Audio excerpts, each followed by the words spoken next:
Bonjour Alex. Bonjour. Alors je crois qu'aujourd'hui tu vas nous jouer les 7 variations sur un thème de la flûte enchantée Exactement. de Beethoven, flûte enchantée de Mozart, Oui. Magic Flute by Mozart, Mhm. but variations Mhm. by Beethoven. Exactly. Good, thank you. Thank you.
Very good. Thank you very much, Alex, and thank you as well. Bravo, this is also a very difficult piano part.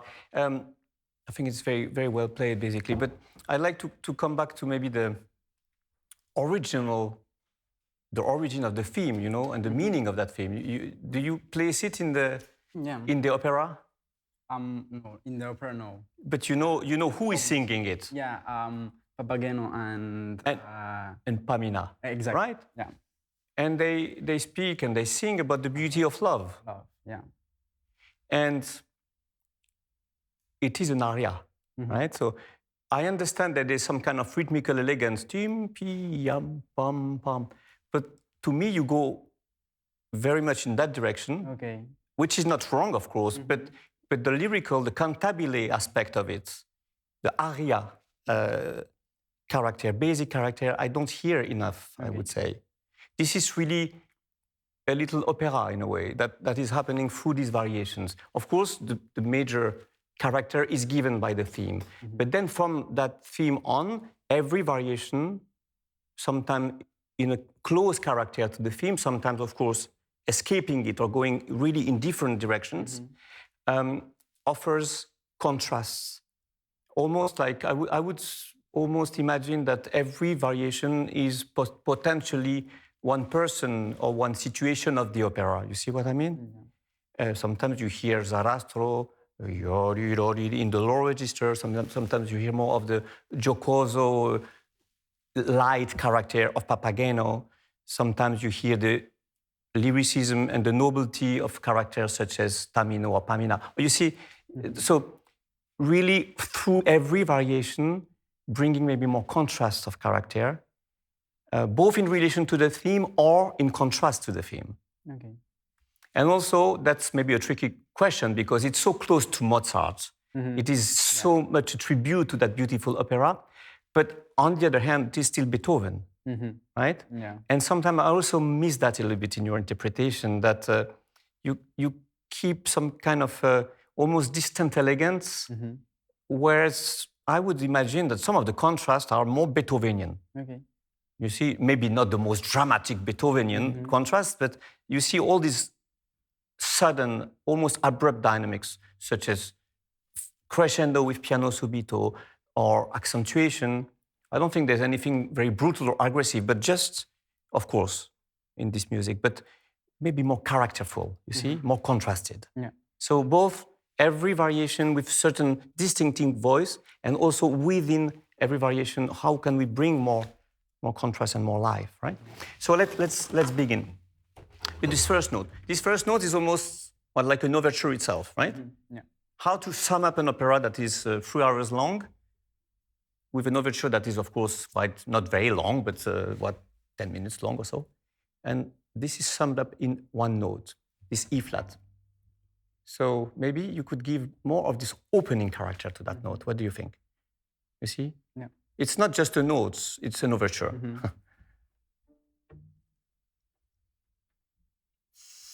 Yes? And maybe you can breathe a little bit more maestro. You know the overture of the Magic Flute? Yeah. It has this maestoso feel. So maybe not too nervous, because otherwise the sound also, that gives a little bit of a superficial sound. You could have more depth into the sound. This, by the way, this is not an easy note to sound on the cello, E flat, right? Yeah. It doesn't give you much overtone. Huh? It does not very resonant. So you can help a little bit with a friendly, so to speak, approach to the string, you see? So that you get more overtones to that note.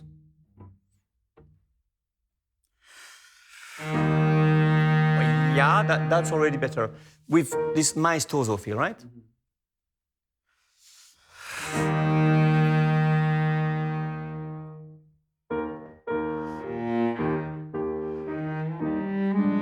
Yes?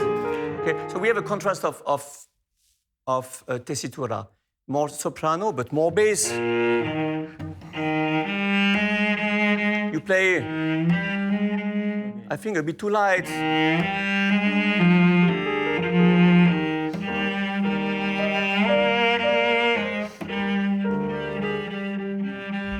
What do you think? You see, not necessarily louder, but warmer sound.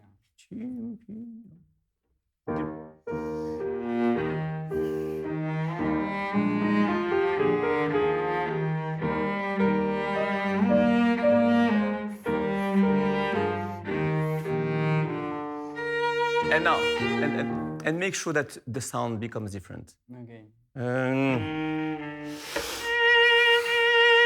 You take over from the theme. And it sounds a little bit like if you are doing the same. Maybe it's better to be up, down, up, bow, so that...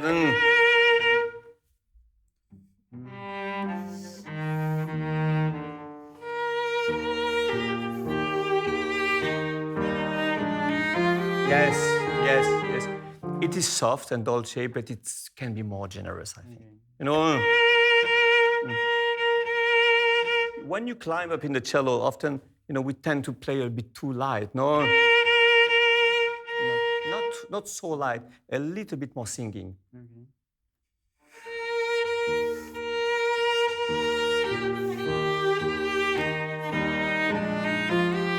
Yes, that's nice. And that is more present, more singing. And care for the legato in these notes. Yes, yes. Don't connect too much to your left hand. Okay. You seem a little bit concerned. Let it go with you. It's not so difficult. You can practice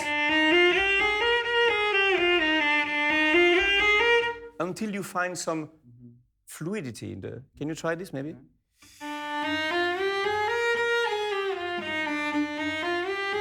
Yes. And make sure that you really phrase the bow is more active. Yes, of course. Yes, more direction in your bow. Can you go on?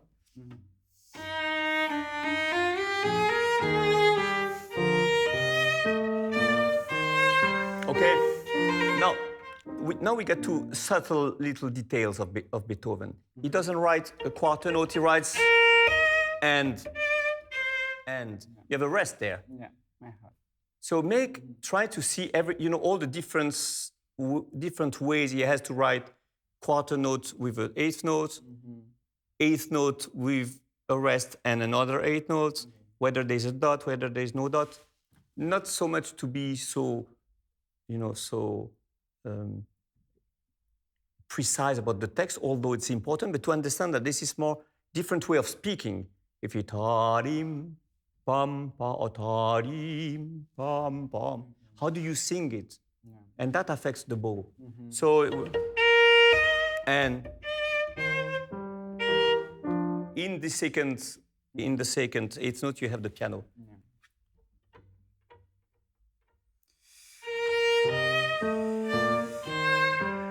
Okay? Better, and make sure you never stop the bow. Okay. Don't stop. And it doesn't stop, it goes on.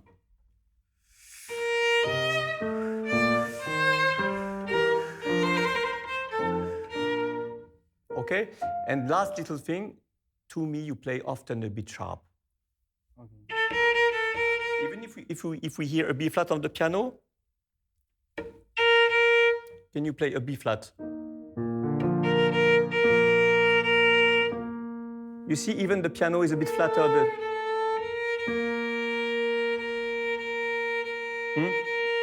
Make sure you don't play sharper than the piano. Okay. That type of note, because there's something in the character of that key. If I play, it becomes bright versus more warm.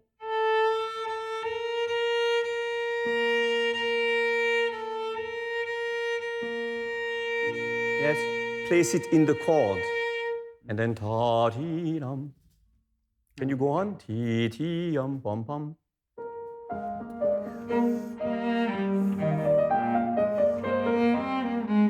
Okay, so again, make sure the difference between dotted notes and not dot. I don't think there's a dot there. No. So it relates. maybe slightly articulated, but not dancing. Okay? Yes, good. Singing.